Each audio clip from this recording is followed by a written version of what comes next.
Hi, welcome to Mythic Recapped. Today, we will recap an emotional survival drama film called 8 Below, released in the year 2006. Spoilers ahead, watch out, and take care. This movie tells the sad story of dogs left behind in dangerously cold condition. At the icy wilderness of Antarctica, Jerry Shepard, an outpost guide at the NSF research base, leads his team of 8 sled dogs on an expedition with Professor Davis McLaren to Mount Melbourne to search for meteorites.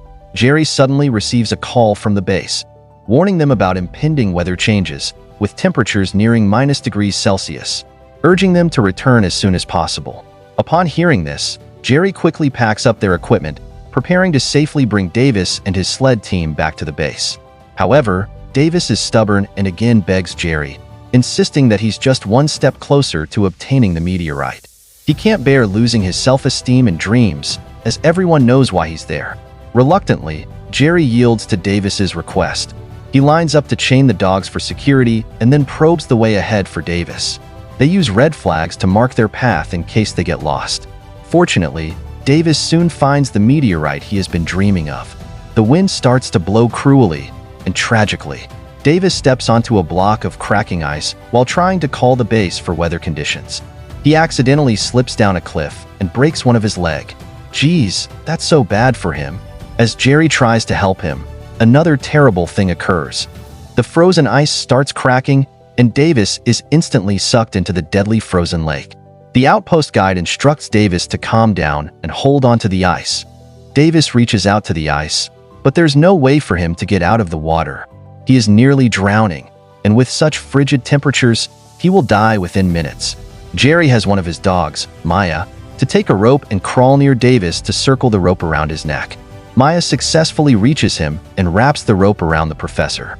Jerry and the dogs then pull the professor out. Although Davis is rescued, his whole body is frozen solid. Jerry does his best to warm him up, and the dogs put forth all their effort, dragging the sled across the thick snow without stopping. They use all their strength to save Davis and their owners' lives. Meanwhile, the base is worried sick about their teammates losing contact but can do nothing as the weather worsens.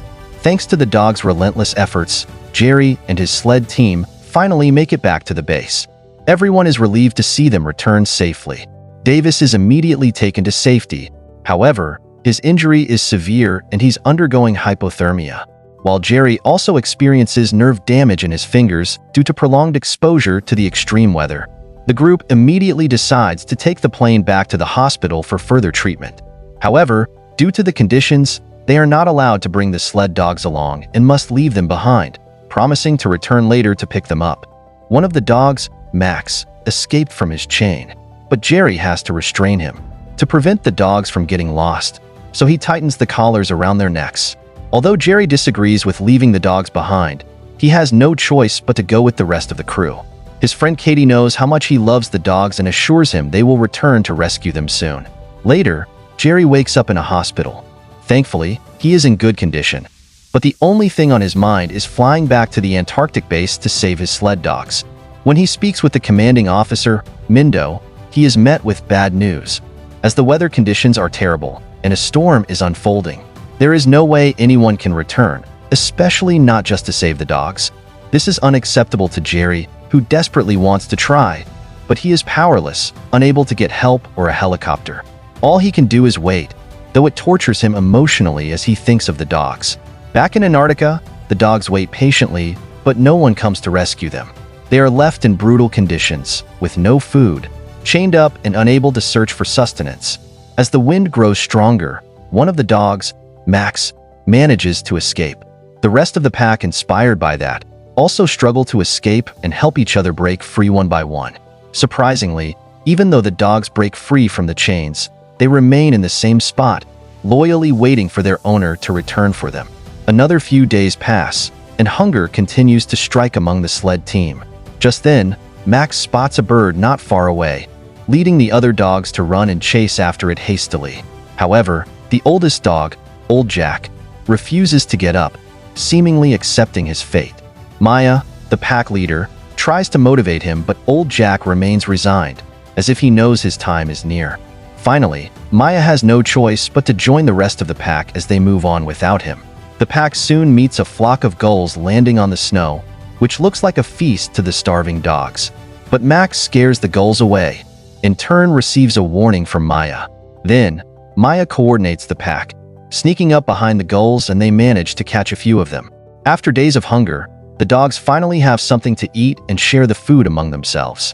One of them even becomes aggressive toward Max, not wanting to share its food with him, as he had scared the gulls away earlier.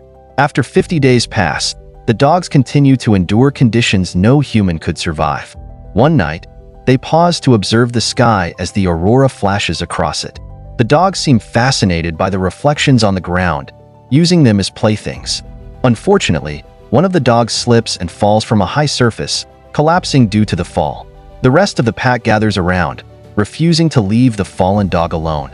By morning, the fallen dog is still unable to rise, and despite their best efforts, he remains down. Some want to move on, but Max stays by his friend's side for proper farewell.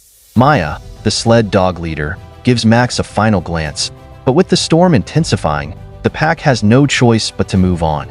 Meanwhile, Jerry starts to lose hope for the dogs. He visits the man who sold him the sled dog team and apologizes to him for the loss. But the man tells him not to give up so easily, reminding Jerry of how the dogs fought for him before, and now it's his turn to fight for them. The man's words leave a substantial impact on him. Finally, on day 133 of surviving on their own, the pack stumbles upon an abandoned, unguarded base. They rush inside and find food, finally able to fill their bellies after so much hardship.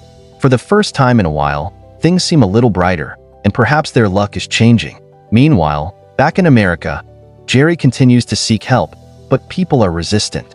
No one believes the dogs could still be alive after all this time. Jerry then pays a visit to Davis' house, who is still recovering from his leg injury. Jerry pleads with Davis for help, showing him the picture they took with the sled dog team before, hoping that Davis will sympathize and use his connections with the government to offer assistance. As expected, Davis refuses and tells him to let go of the dogs, arguing that they are not considered worthy of a large amount of money and extensive use of labor to be rescued. While alone, Professor Davis stares at the picture of Jerry's dogs, the same dogs that saved his life but were left behind. In Antarctica on day 152, Max was wandering around after departing from the pack. He accidentally discovered a dead whale washed ashore, and he approaches it.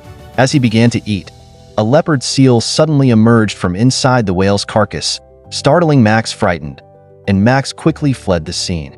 But when he turned around, he saw Maya and the other dogs.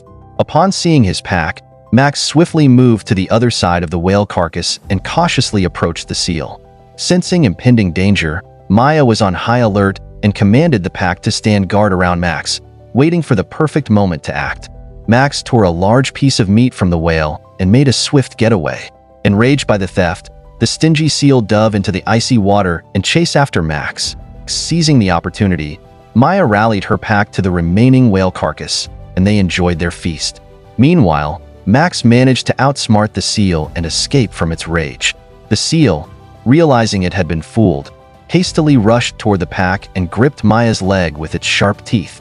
Observing the scene from afar, Max leaped with determination and attacked the seal fiercely, biting it to protect his pack leader. After a fierce and intense battle, they drove off the ferocious, greedy seal. However, Maya sustained a severe injury. Max tries to help her out, and eventually, Maya got up and the packs continued eating until they were filled up. The dogs continued on their journey, but although Maya could walk a few miles, her leg eventually forced her to stop. She lays on the ground, and Max refused to leave her side, prompting the rest of the dogs to join them and stay by her through the night. The dogs managed to survive and lived yet another day. Today marks 175 days of the dogs surviving on their own.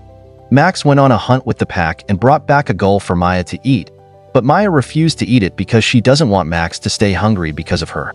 However, two other dogs brought more gulls to the team and left the food in front of Max as the acting leader. Then, Max grabbed a gull and placed it in front of Maya. The rest of the dogs grabbed their gulls and walked away to eat, but Max stayed with Maya, lying next to her. Max behaved benevolently and tried to keep Maya warm. Meanwhile, their owner Jerry made up his mind, hoping to rent a boat to enter Antarctica. However, his idea was laughed off and rejected because the ship owner thought he was being crazy. Once again, Jerry was pushed into a corner, facing a dead end. All of a sudden, someone ordered him a drink. As he looked around, Jerry was surprised to find Katie at the same bar. To his astonishment, Davis and one of his previous teammates, Charlie Cooper, also showed up. The group wasted no time and made their way to Antarctica. By this time, the dogs had been on their own for 180 days. Baba, the dogs had really suffered. Jerry and his group finally arrived at their previous field base, and Jerry thought all the dogs would be dead. He dug up the dog chains buried deep in the snow and saw old Jack's lifeless body, much to his dismay. Jerry took a moment to grieve for his late dog, but then discovered that the other dogs had escaped. Just then, the group hears the sound of barking from distance. It's Max, along with the other dogs. They've actually survived. Jerry and his team ran toward the sled dog team for a tearful reunion. Both the humans and dogs are very happy for their reunion. The team took the dogs into their vehicle, but Max refused to get in, trying to get Jerry's attention. The latter then ran away, prompting Jerry to give chase. He led Jerry to Maya, who was lying in the snow, weak but alive. Overcome with emotion, Jerry carried her back to the base. Professor Davis and the rest of the team were thrilled to see that 6 of the dogs had survived, and after proper treatment, they would be fine. Jerry placed Maya in the vehicle, and Max was the last to jump in. Together at last, the team was ready to depart. Let us know your thoughts about this recap, and don't forget to subscribe for more videos like this. Turn on notifications, and leave a like to support the channel. Thank you for watching.